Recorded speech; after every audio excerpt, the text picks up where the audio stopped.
Says June 1951. John Wayne walked into a small Irish church at 2 a.m. the night before filming The Quiet Man. He hadn't been to church in years, but something was driving him to his knees. What an old priest told him in that empty sanctuary would transform Wayne's most vulnerable performance and give him something he'd been searching for his entire life. Here's the story. Calm, Ireland, June 10th, 1951. A village so small you can walk in to end in 15 minutes. Stone cottages with thatched roofs. Narrow streets that wind between ancient walls. Sheep grazing in fields that stretch to the horizon. John Wayne stands at his hotel window. It's past midnight. The village has no streetlights, just blackness and the pale glow of a cloud-covered moon. He's been standing in this exact spot for over an hour now. He can't sleep, can't think clearly, can't escape the gnawing certainty that coming here was a catastrophic mistake. Tomorrow morning, production starts on The Quiet Man. John Ford's behind the camera. Maureen O'Hara plays opposite him. It's a romantic drama. A script about an American boxer returning to Ireland after accidentally killing an opponent in the ring. He's searching for peace in the homeland of his ancestors. No cowboys, no cavalry charges, no shootouts or war battles. Just one comedic brawl. The story follows a shattered man trying to discover redemption. Wayne should be ideal for this part. He knows what broken feels like. God, does he know? 3 failed marriages behind him. 3 women he couldn't love the way they deserved. 3 groups of kids who barely recognize their own father because he's always somewhere else. Always filming, always running from demons he refuses to name. His father passed away disappointed. Never heard "I'm proud of you," never got approval for his work. Just died and left Wayne drowning in pharmacy debts and spending a lifetime trying to prove himself to someone who couldn't hear anymore. Then there's the war. World War II. While men his age shipped overseas to fight, Wayne stayed in Hollywood making pictures. Sure, he had legitimate deferments. His age, his children, studio obligations, all valid reasons.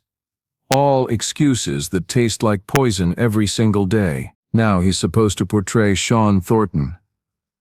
A character who discovers peace, who stops fleeing, who plants himself somewhere and calls it home. Wayne has no idea how to do that. Doesn't understand what peace even means. Can't fake emotions he's never experienced. At 2 in the morning he surrenders the idea of sleep. Throws on clothes and steps into the Irish night. The air bites with dampness and cold. He can smell peat fires and wet soil. His breath becomes visible clouds. He walks with no destination, just follows the winding street through the silent village. Then he notices it, a Catholic church. Small, built from ancient stone, one window glows faintly with light from inside. The door isn't locked. It swings open without sound. The interior is cramped. Maybe 20 rows of pews total. Candles flicker near the altar, throwing dancing shadows across walls that have stood for 3 centuries. The scent hits him immediately. Incense, aged wood, generations of prayers soaked into the stones. Wayne moves down the center aisle. Each footstep echoes through the silence. He reaches the front pew and stops. He hasn't stepped inside a church since his 2nd wedding, maybe longer than that. Raised Presbyterian, but God fell away years back. Religion seemed like something for people who had themselves figured out. Wayne never made that list, but standing here in this ancient sanctuary, something inside his chest fractures. He drops to his knees. No idea why, just kneels at the front pew with his hands gripping the wood ahead of him. "Can't sleep, son." The voice emerges from shadows. Irish. Gentle. Wayne jerks upright. An elderly priest steps from a side door, 70 years old, possibly more. White hair frames kind eyes. He's wearing plain black vestments. "I'm sorry, Father. I didn't mean to intrude. This is God's house. Intrusion isn't possible here." The priest approaches slowly. "I'm Father Michael O'Brien. I live next door in the rectory. Saw the light from my window and came to investigate." "I'm John." "I know who you are, Mr. Wayne. We don't often see American film stars in Kong." A slight smile crosses his face. "What drives you to prayer at 2 in the morning?" Wayne's throat constricts. I'm not sure I came here to pray, I just couldn't sleep. That's often when God captures our attention. When we're too exhausted to keep running, Father Michael settles into the pew across the aisle. Doesn't invade Wayne's space. Just sits like time doesn't exist. What's stealing your rest? Wayne almost deflects, almost stands and walks out, almost retreats behind defenses he spent 44 years constructing. Instead, truth spills out. Tomorrow I start playing a man searching for peace, but I don't possess any myself. Why not? The question is straightforward. The answer isn't. Wayne's voice emerges rough and strained. Because I've spent every day of my life running, from my father's disappointment, from being a failed husband, from the war I avoided, from everything broken that I can't repair. He stares at the altar, at the flickering candles, anywhere except the priest's face. Sean Thornton, my character. He comes to Ireland seeking peace after killing someone, and he finds it. He stops fleeing. He puts down roots, falls in love, becomes whole. Wayne's knuckles turn white, gripping the pew. I don't know how to portray that. I've never felt peace. Not real peace. I've worked non-stop for 20 years. The moment I stop, the second I sit still, everything I'm running from catches up. What are you running from? The truth. Wayne's voice cracks completely. That I'm a fraud. I play heroes, but I'm not one. I play soldiers, but never served. I play good men, but I'm a disaster as a father, and worse as a husband. Everything people admire about me is just performance. The words hang suspended in candlelit air. Wayne has never spoken this aloud to anyone.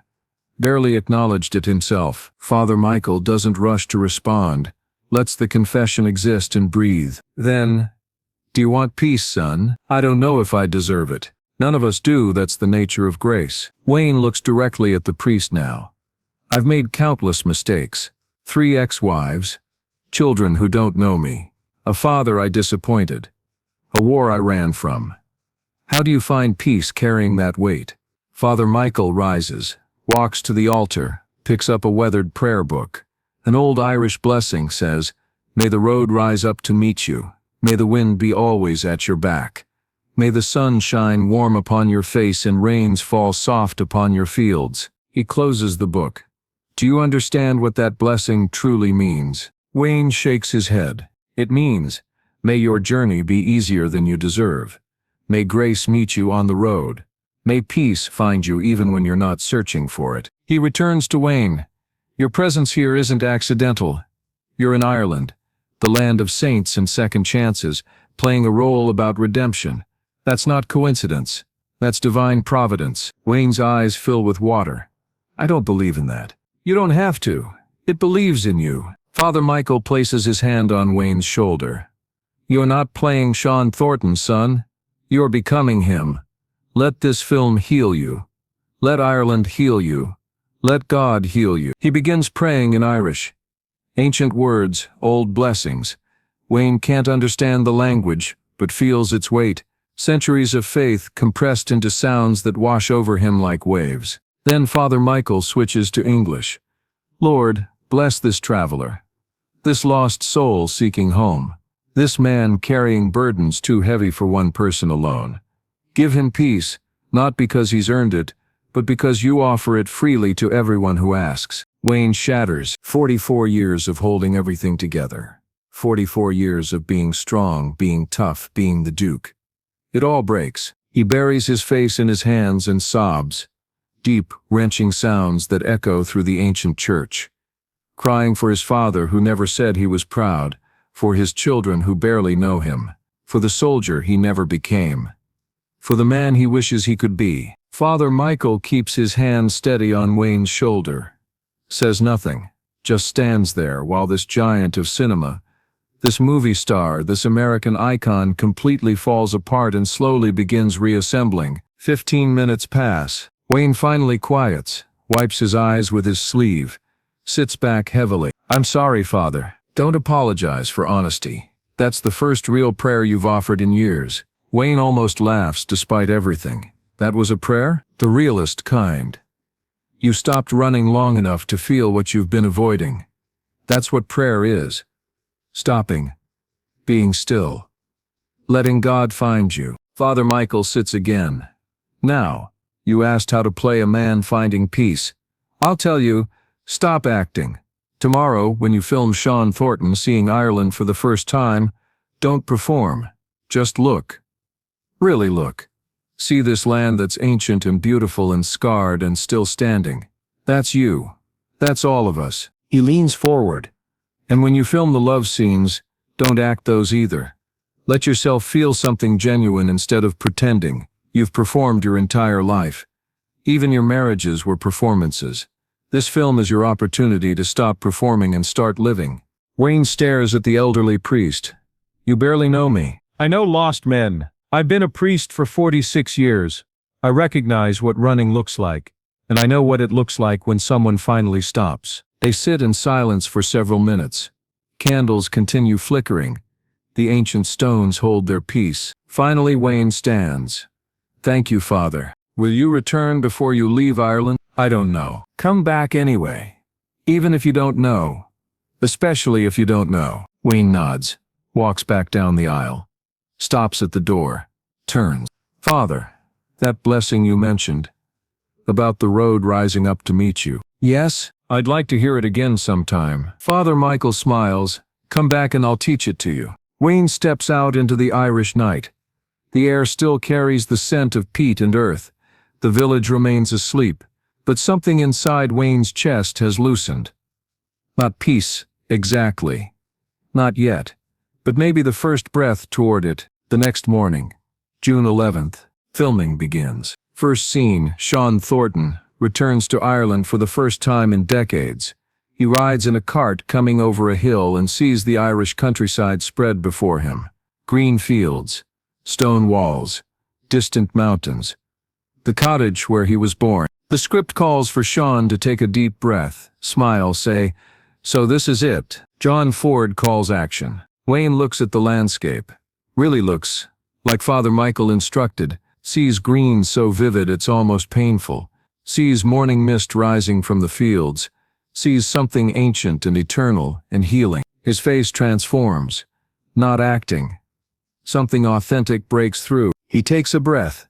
Not because the script demands it, but because his body needs it. Like he's been holding his breath for 20 years, and suddenly remembered how, so this is it. The words emerge different than rehearsal. Quieter, more wonder, more relief. Ford yells, "Cut," pauses. Then, "That was perfect, Duke. Whatever you just did, keep doing it." Wayne nods. He knows exactly what he did. He stopped performing. Let himself feel something real. Have you ever stopped running long enough to realize what you were actually fleeing from?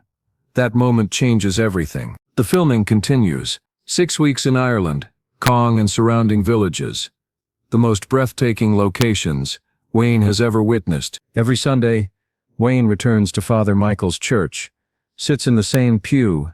Sometimes they talk. Sometimes they just exist in silence together. Father Michael teaches him the Irish blessings. Wayne memorizes them slowly, stumbling over pronunciations, but learning. He tells Father Michael things he's never told anyone. About his father, about his marriages, about his children he doesn't know how to love properly, about guilt that follows him everywhere. Father Michael listens, doesn't judge, doesn't try to fix anything, just listens. Occasionally offers ancient wisdom wrapped in Irish poetry. "You're trying to earn peace," Father Michael says one afternoon, "like it's wages for good behavior.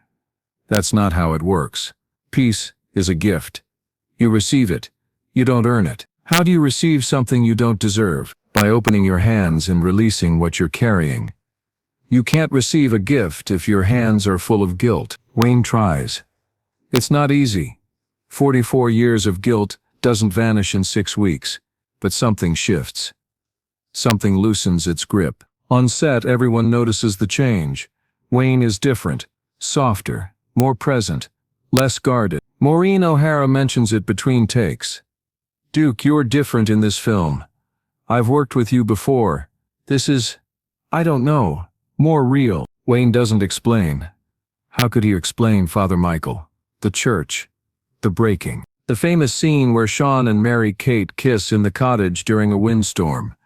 Wayne doesn't act that, he just lets himself feel what it's like to want something good instead of running from something bad. The scene where Sean fights Mary Kate's brother in that miles-long fistfight through the village.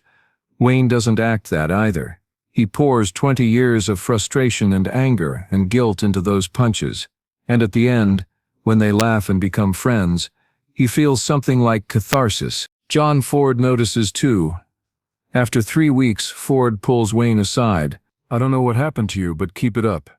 This is the best work you've ever done." Wayne just nods. Can't explain it. Doesn't try. August 1951. Filming wraps. The cast and crew prepare to leave Ireland. Wayne visits Father Michael's church one final time. Sunday morning. The priest is preparing for Mass. "I'm leaving tomorrow, Father. Did you find what you came for?" Wayne considers this. "I don't know. Maybe the beginning of it. That's all any of us get. The beginning. The rest is journey." Father Michael hands Wayne a small prayer card. The Irish blessing printed in both Irish and English. "Take this. When you forget how to breathe again, read this.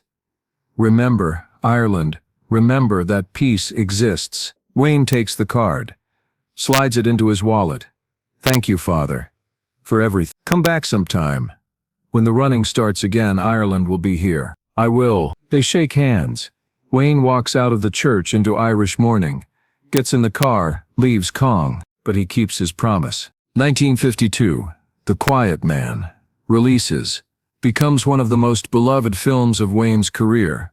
Critics praise his vulnerable, tender performance.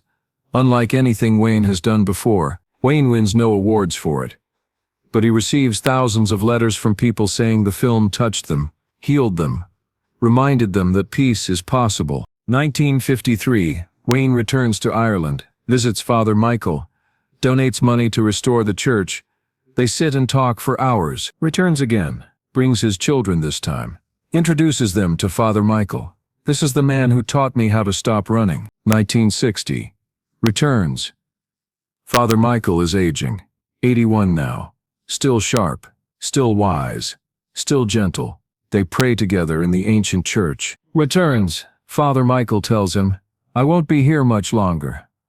But I want you to know you're not the same man who walked into this church at 2 a.m. that night. You found your peace, maybe not perfect peace, but real peace. That's all God asks." Wayne's eyes fill. "Because of you.